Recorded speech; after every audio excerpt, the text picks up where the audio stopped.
بسم الله الرحمن الرحيم. Allah subhanahu wa ta'ala nous dit dans le Coran: Ya ayyuhalladhina amanu idha qumtum ila as-salati faghsilu wujuhakum wa aydiyakum ila al-marafiq wamsahu bi ru'usikum wa arjulakum ila al-ka'bayn. Allah nous mentionne 4 membres. Alors je ne vais pas rentrer dans les détails concernant les ablutions et comment on doit traiter chaque membre lors des ablutions, puisque j'ai déjà fait une vidéo, même plusieurs complètes sur les ablutions. Là, ce qui m'importe, c'est de vous rappeler des erreurs graves qui sont souvent beaucoup trop commises malheureusement par beaucoup de musulmans et musulmanes, et ils ne se rendent pas compte que ces erreurs annulent leurs ablutions, donc invalident quelque part aussi, ou rend leur prière invalide. Donc c'est grave.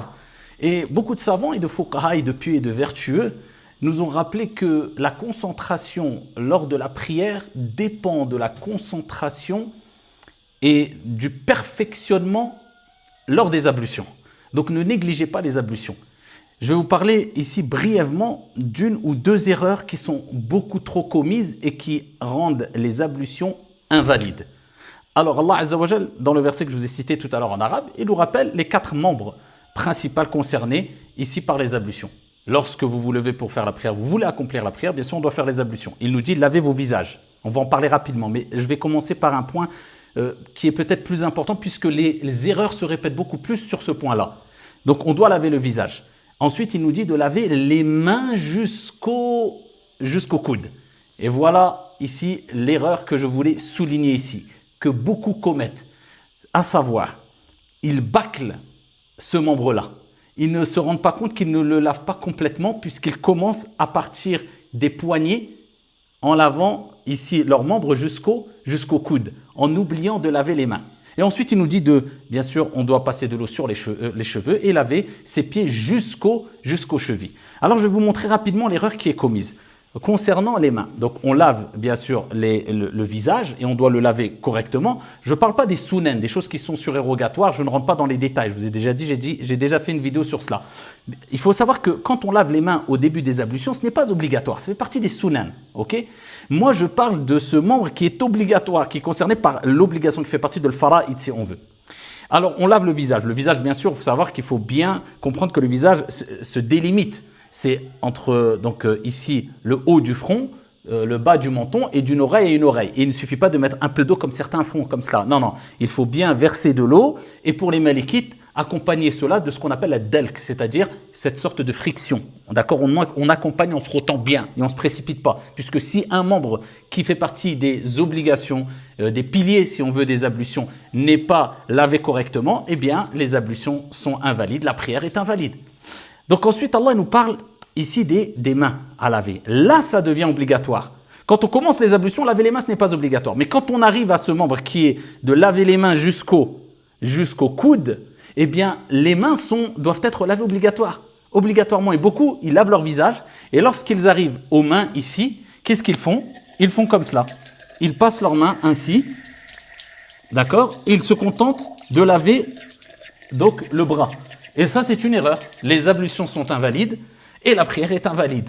Je ne rentre pas dans les détails. Est-ce que vraiment elle est invalide si la personne était dans l'ignorance ou pas? À quel moment on peut dire qu'elle est invalide ou pas? Mais la règle générale, c'est que c'est invalide. D'accord? Donc ici, il faut bien comprendre. Allah, il nous dit lavez vos mains. Donc quand j'ai fini mon visage, donc bien sûr, je passe les membres, les détails sur les membres. Mais je parle de ce membre-là. J'arrive, je dois laver mes mains. Avec at-takhlil bayna al-asabi' pour bien être sûr que l'eau parvienne entre les doigts. D'accord? Bien, je lave. Et ensuite, je remonte. Et ila al-marafiq, cela inclut les coudes. D'accord? C'est ma'a, d'après les hadiths authentiques. Donc, je lave bien le coude aussi. Et j'accompagne avec une légère friction. Quand le membre a été lavé complètement, je peux dire que j'ai lavé le membre. Je réitère 2 fois, 3 fois, ce n'est pas obligatoire. Mais une fois et le faire parfaitement, c'est obligatoire. D'accord? Donc, faites pas l'erreur à commencer ici et ne pas laver les mains.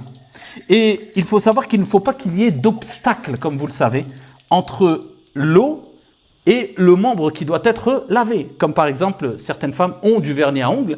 S'ils font les ablutions alors qu'il y a un obstacle qui s'interpose entre l'eau et la peau ou l'ongle, les ablutions ne sont pas valides. Si par contre elle a fait les ablutions alors qu'elle n'avait pas de vernis à ongles, et qu'ensuite elle met du vernis à ongles, et elle n'a pas perdu ses ablutions, elle peut prier, il n'y a pas de problème. Mais il faut savoir que si elle fait ses ablutions alors qu'il y a un obstacle, et d'ailleurs c'est pour les hommes aussi, puisque quand on parle maintenant de l'autre membre qui est concerné par la tête, on va parler des cheveux. Eh bien quand on essuie les cheveux, certains mettent beaucoup de gel.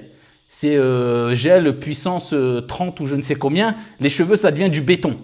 Et il faut savoir que ça pose un film, c'est un obstacle entre les ablutions et le cheveu. Donc les ablutions ne sont pas valides. Je ne parle pas de crème ou de gel qui est très léger, qui laisse passer l'eau. Je parle quelquefois, on peut mettre des produits, des types de gel qui sont très très forts et qui empêchent vraiment l'eau, ici qui agissent comme obstacle entre l'eau et la chevelure. Donc ça aussi c'est un problème. Il faut, avant de faire ces ablutions, de faire l'essuie complètement sur les cheveux, il faut bien sûr se débarrasser de ce gel-là. Et ensuite, bien sûr, on essuie, je ne rentre pas dans les détails, on essuie les oreilles, etc. Ce qui m'importe maintenant, c'est les pieds aussi. Les pieds, ce membre qui est obligatoire mentionné dans le verset coranique où Allah parle des 4 membres qu'on a cités, donc le visage. Donc à l'intérieur du visage, il y a le nez, la bouche, je ne rentre pas dans les détails. Donc il parle des mains, on lave bien les mains, d'accord, jusqu'au coude.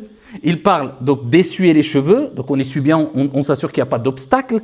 D'accord, un aller et un retour, d'accord, il n'y a pas ijma' sur la question du retour, mais il faut s'assurer au moins que les mains sont humides et qu'on essuie bien, d'accord, en commençant ici au début des cheveux et qu'on va jusqu'à derrière la chevelure et qu'on revienne pour les hommes et pour les femmes, mais ce qui est le plus important, c'est l'aller, d'accord.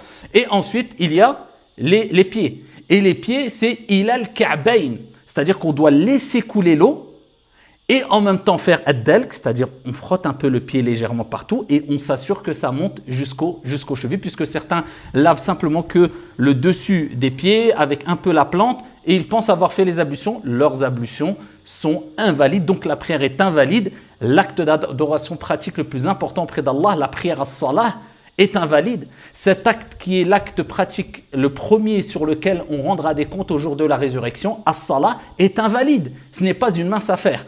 Et inna as-salata tanha 'anil fahsha'i wal munkar. La prière est un acte d'adoration qui, par celui-là, Allah subhanahu wa ta'ala, par cet acte d'adoration, à travers cet acte d'adoration, s'il est bien accompli, pieusement accompli, eh bien Allah t'éloigne du mal, des mauvais comportements, de la turpitude, du blâmable. Donc c'est quelque chose qu'il ne faut pas négliger. Donc quand vous faites vos ablutions, faites-les correctement, qu'Allah vous bénisse.